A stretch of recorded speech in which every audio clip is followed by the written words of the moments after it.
predatory schemes and scams. Thank you, Mr. President. I yield the floor.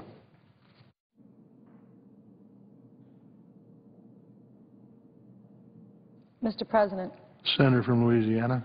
I'd like to just wrap up my comments in about 5 minutes. I see the senator from Delaware on the floor, and he may choose to speak. I thank the senator from Oregon for his comments. I think it's telling, Mr. President, very telling actually, that this is a Tuesday morning at 12:10. Normally, when there's a bill that is popular on the Senate floor, there are lots of people that come down to speak for it. I understand that not one person yet has showed up this morning to speak for the House bill that we're going to be voting on today. I caution the Democrats to raise your awareness. That is highly unusual. Usually, if a bill is well thought through and is popular and it can stand on its merit, there are any number of people on the floor speaking for it. The only people who have come to the floor are those of us warning you to read the bill, to reconsider your position, to not be lured by the title, jobs bill, and read the bill and realize that there are some really far-reaching regulation elimination portions of this bill that are not going to be good for the small businesses described by the senator from Oregon or the small businesses that we advocate for, both Republicans and Democrats, on the Small Business Committee. And just at a time when investor confidence is increasing, where jobs are being created in the country, why would we go to such a far-reaching bill? Let me start with statements that have been made just in the last 24 hours. Now, I've quoted from Bloomberg, AARP, the Chamber of Commerce from last week and over the weekend. Today is Tuesday. These are things that have come in just from the last 24 hours. Steve Perlson in the Washington Post, March 18th, quote, "What we also know from painful experience from the mortgage and credit bubble, from Enron, WorldCom, the tech and the telecom bubble, from the savings and loan crisis and the junk bond scandals and generations of penny stock scandals, is that financial markets are incapable of self-regulation. In fact, they are prone to just about every type of market failure listed in the economic textbooks. Regulation is necessary." Now, I'm here to say that we need to reduce regulations on community banks that are now heavily regulated by the new Sarbanes-Oxley, by their own state regulators. I am approving and supporting reducing regulations to bankers in this important legislation. That's not the issue. The issue is what the senator from Oregon spoke about, the new developing opportunities for the Internet to be used as a powerful tool to raise money for ideas, for businesses. We can see this tremendous revolution occurring before our eyes. It doesn't mean that that needs the same regulations as the old-fashioned financial models, but we do need some regulations, and what we're saying is the House bill goes too far.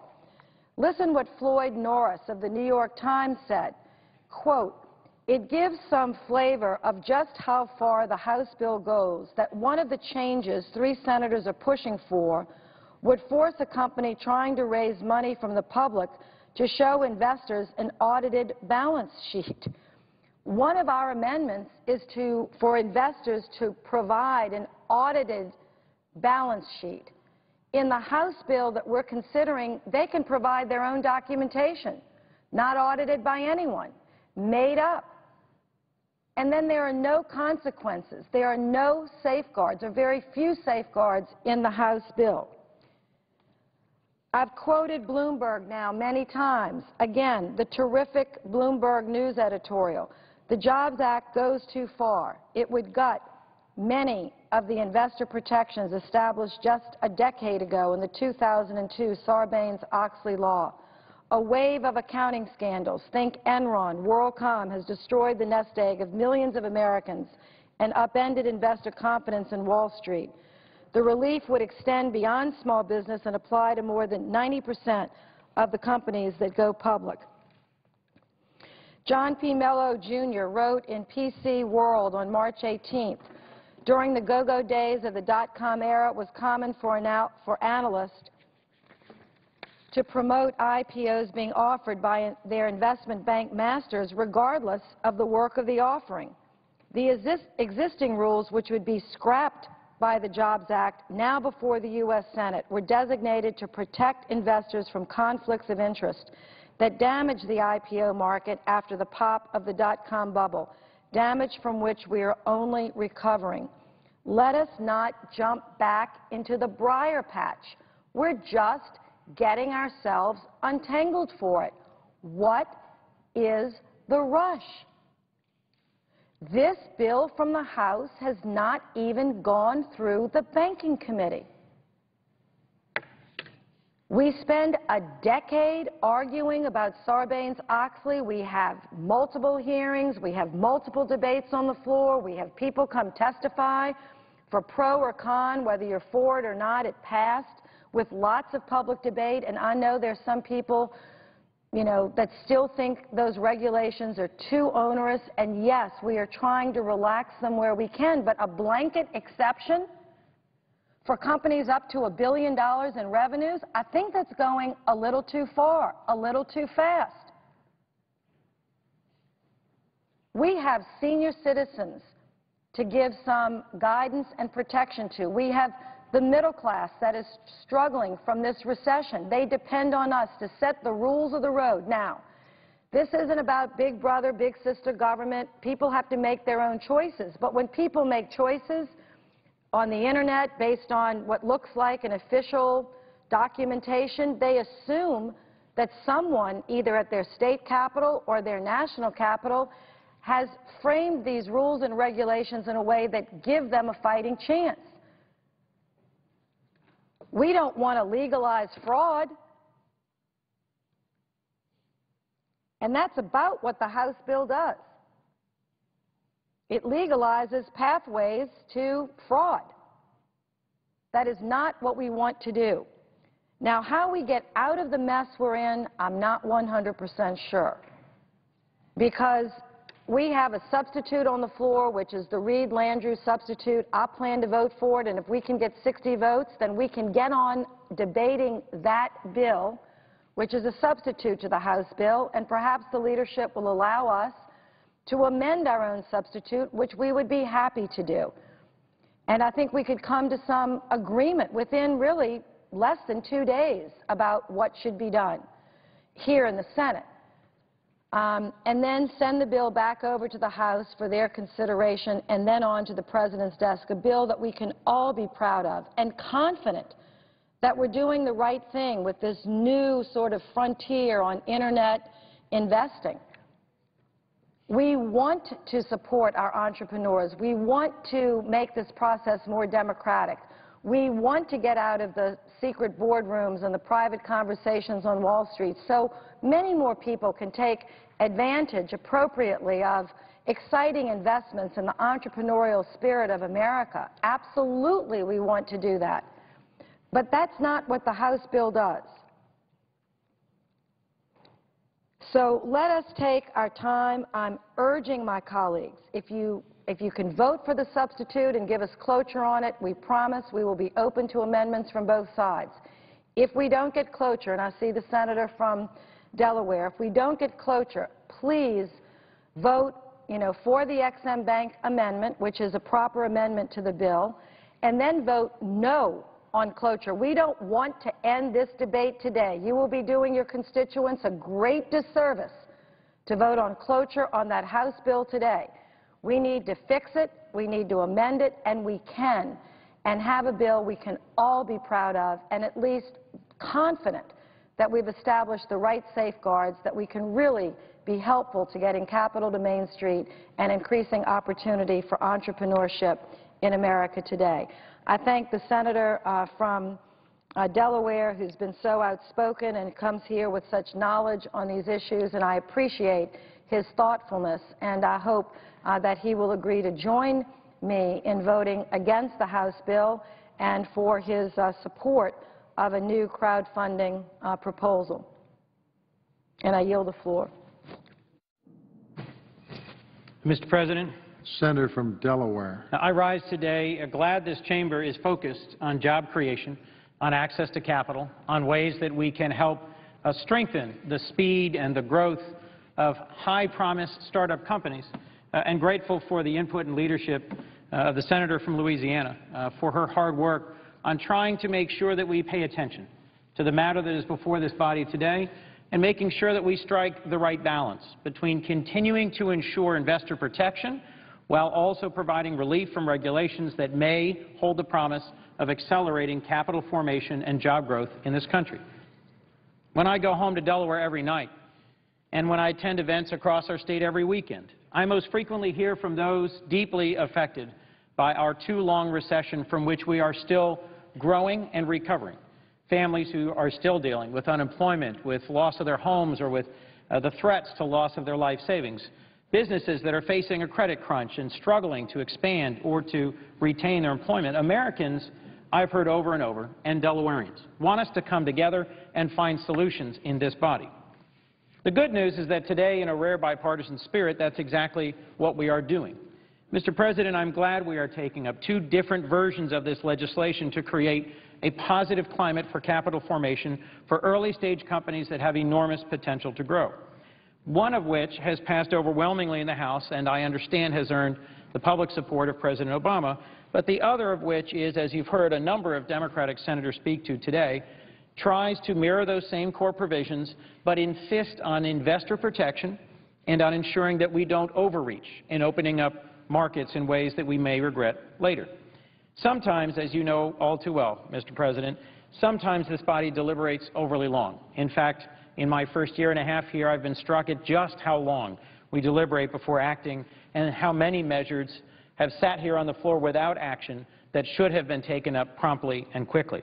In this case, I'm concerned about the opposite, that we are rushing through a measure that deserves some careful consideration and review. In any event, making progress in access to capital for entrepreneurs and startup businesses is something I hope we can all agree on. In both of the versions of the bill that we will consider later today or tomorrow, there are great ideas. And I continue to believe that ensuring investor protection, market transparency, and the vibrancy of our capital markets through preventing fraud and ensuring clarity about what investors are getting is a fundamental principle that all of us should share. But without the right time to consider this legislation, I'm worried about the potential risks for investors, the potential burdens it may place on business. I'm worried about a proposal around beneficial ownership in one proposal, and I'm worried about concerns that may overly open the market to fraudsters and those who would scam investors on the Internet in the other. There's much to like about these proposals, though, and let me dedicate the remainder of my time to focusing on two of them. Two of the strongest proposals that we will consider today or tomorrow address a critical need for our business community, which is access to capital. Capital is what allows businesses to invest in new technology, new facility, new workers, and in growth. And credit has, as we all know, been far too hard to come by in the last few years. But we can and should take action to make it more available to small business owners with high growth potential. One option, as we've heard a number of senators address today, is to continue to expand the opportunity for financing from the Export-Import Bank. And the other is to make somewhat easier the pathway to an initial public offering. Today's legislation would ease both processes, and that's the right kind of positive movement that will help create opportunity all over the United States and for companies in my home state of Delaware. First, if I can, the Export-Import Bank has long established its record of promoting exports and job growth. It's provided essential capital to help manufacturers and small businesses all over the country export more American-made goods. The reauthorization measure that we take up, hopefully later today, has passed unanimously out of the Senate Banking Committee and has already enjoyed broad bipartisan support. Last year, financing from the Ex-Im Bank supported hundreds of jobs in my home state and thousands more across the country. The bank supported a dozen companies in Delaware, For example, one, Air Liquide, has a proprietary Medal membrane, a selectively permeable membrane, that turns landfill gas into usable energy. One example of many innovative, local Delaware companies creating high-quality jobs in our communities and able to sell these products by export through Exim Bank financing. And equally importantly, the Exim Bank hasn't added a single cent to the deficit. It works to give American businesses a fair shot in the global market. If American businesses and workers are going to be competitive, we have to ensure they have the support they need. Otherwise, they'll continue to lose out. China already provides 3 to 4 times as much export financing as we do to help their exporters. Our companies, our manufacturers, our communities simply ask for a level playing field. And in my view, reauthorizing the Exim Bank is especially vital to these companies and our manufacturing sector. Given the realities of the global economy, it's not enough for American companies today to just make great products. They also have to be able to sell them to the burgeoning global middle class. As we all know, 95% of current and future customers and consumers live outside the United States, and reaching these consumers who are hungry for American products is essential to the steady growth of businesses of all sizes. Boosting American exports will be central to creating the kind of growth that will continue to sustain this ongoing economic recovery and allow our businesses to hire new workers. Financing from Exim can come in at a critical time for businesses in need of capital, but it doesn't meet the needs of every company. For some other early-stage companies, Delaware businesses in particular, when they're in need of capital, one solution is to move towards an initial public offering by becoming a publicly traded company. Today's legislation also includes an on-ramp to ease the path to an IPO.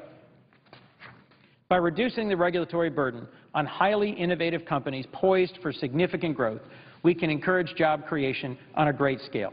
At the moment, we're simply not seeing the rate of IPOs in our economy that we need to be healthy. 92% of the jobs that a company typically creates over its entire life cycle come after it goes public. And in the 1990s, nearly half of all global IPOs happened in the U.S. Today, that number is less than 10%. There's many reasons companies choose not to go public, but one of them that I've heard cited repeatedly in Delaware and here in Washington is regulatory compliance under the Sarbanes-Oxley Section 404B. Now, that's a mouthful, but it essentially requires some auditing, some disclosures, some pre-IPO work, which, while the spirit of the law is, in my view, the right one, ensuring transparency and investor protection is the right direction, this particular section has proven in practice to be overly burdensome to businesses with potential to be the greatest job creators. After hearing about this issue many times, I got together last fall with my colleague Senator Rubio to craft a solution.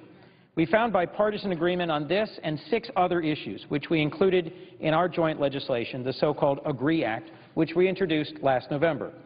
That proposal, that legislation, was chock full of job-creating potential proposals designed to spur ideas and encourage more of our colleagues to come together on the sort of bipartisan jobs legislation we can and should move to. In the case of encouraging IPOs, that's exactly what's happened. Senator Schumer and Toomey have also picked up this particular proposal and moved further along with it. And then on the House side, my longtime friend and fellow Delawarean Congressman Carney worked with his Republican colleague, Congressman Fincher, to write and pass legislation on this exact issue, which has now come to us as part of this bipartisan jobs package, H.R. 3606. I want to specifically congratulate Congressman Carney, who with this bill became the first freshman Democrat in the House to pass a major piece of legislation. But as you heard Senator Landrieu speak to just a few moments ago, and as several senators have stood on this floor and raised today and last week, the questions we have to ask is, in providing this relief from Sarbanes-Oxley 404B, what's the appropriate level? What's the appropriate duration? Where do we strike the right balance between investor protection and accelerating capital formation and job growth?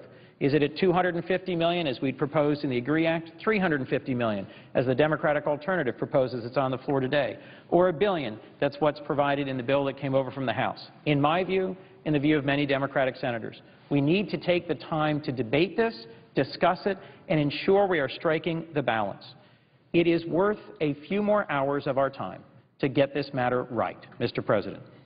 Creating a favorable environment for businesses to create jobs can and should be our top priority here in Washington. Since I arrived a year and a half ago, that hasn't always been the case. But today, it can and should be the primary focus of our work. There is no reason we have to rush to pass this today, Mr. President.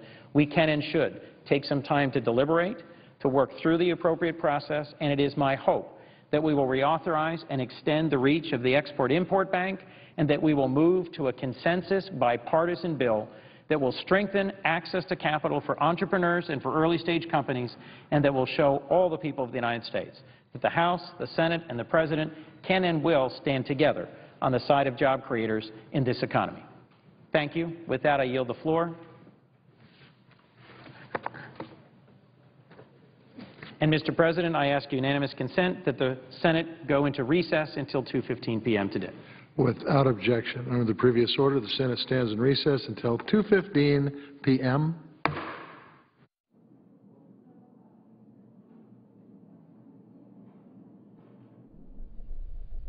And as you heard, the Senate is recessed, so senators can attend their weekly party lunch meetings. They will be back at 2:15 Eastern